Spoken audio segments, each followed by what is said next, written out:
I am absolutely thrilled to dive into this one with you today.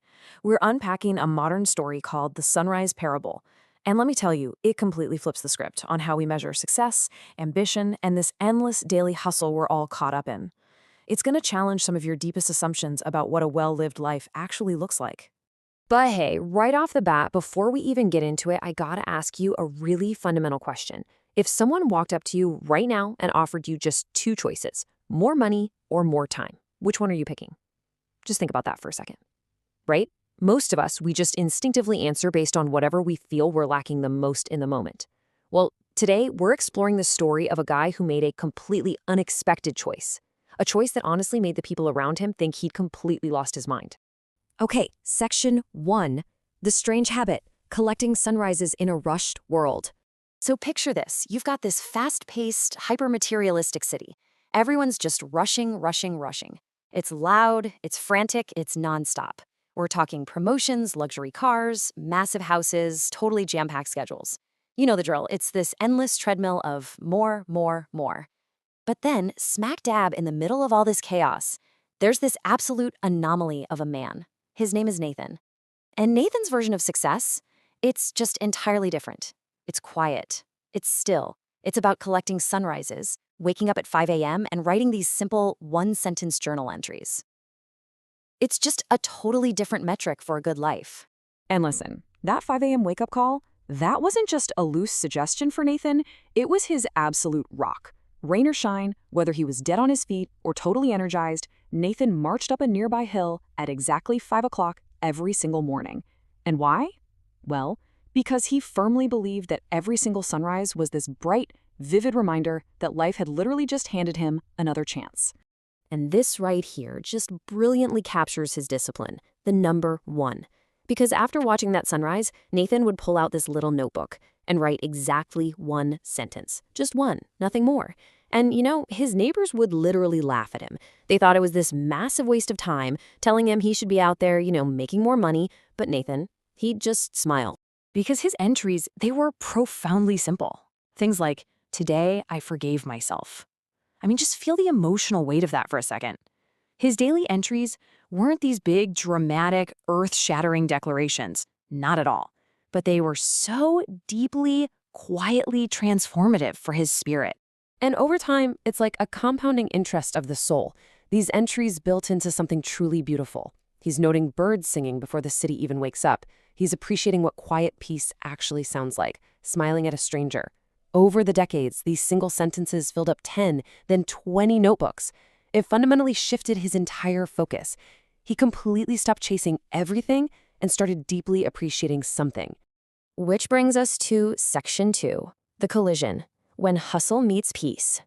So eventually, Nathan's quiet little bubble was bound to crash head-on into the relentless noise of the city, right?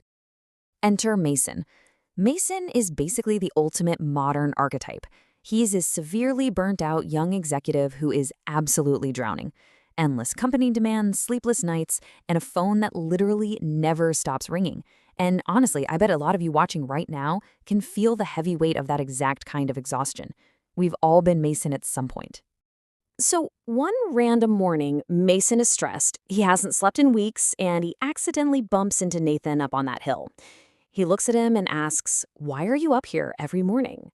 And Nathan drops this staggering response. He says, "Because I don't want success to make me forget I'm alive."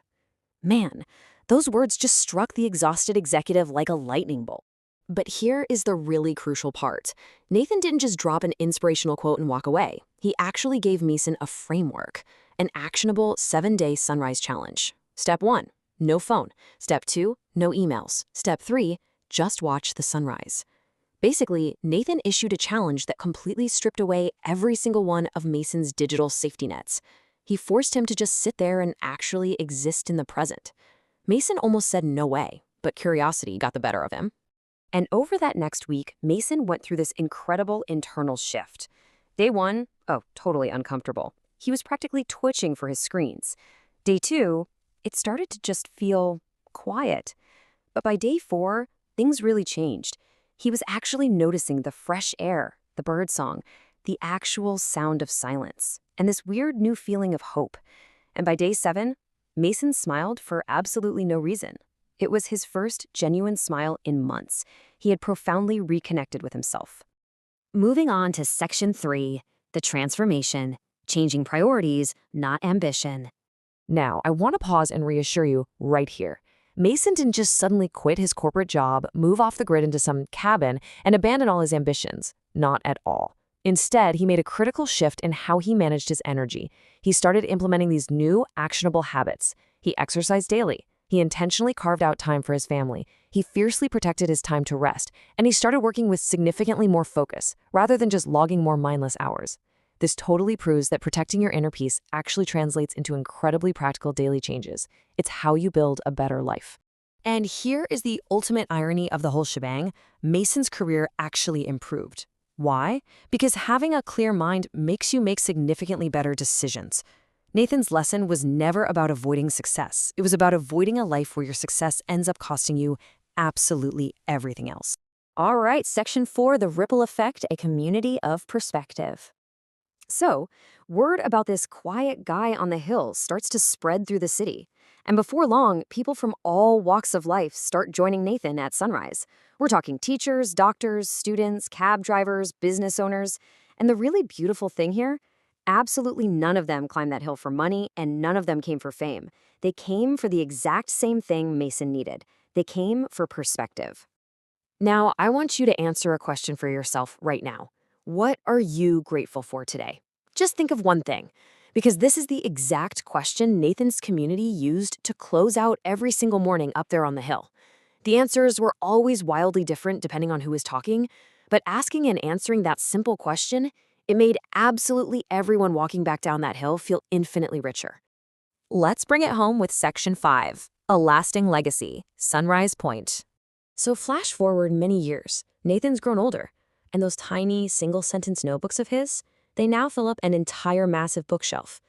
And one evening, a young kid from the community looks at all those notebooks and asks him, which sunrise was your favorite?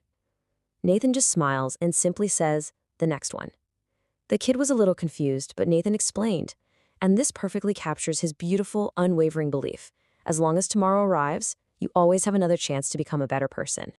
After Nathan passed away, the community officially named that hill Sunrise Point, and they placed this small stone right at the top with a powerful engraving. It says, "Never become so busy making a living that you forget to live." Just let that resonate for a second. Even today, thousands of people still hike up that hill just to read those exact words, and so many of them quietly change their lives immediately afterward.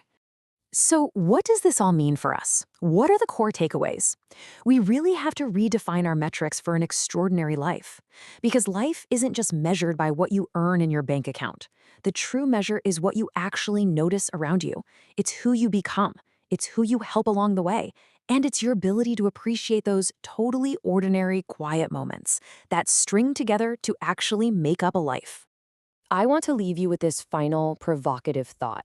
Are you waiting for happiness to arrive someday, or are you actively looking for it today? Because every single sunrise is proof that every ending is followed by another beginning. I challenge you to go find your own sunrise. If this explainer inspired you, drop down into the comments right now and type the words "Today is a gift" as your personal commitment to writing a better story for yourself. Thank you so much for learning with me today, and I'll catch you in the next one.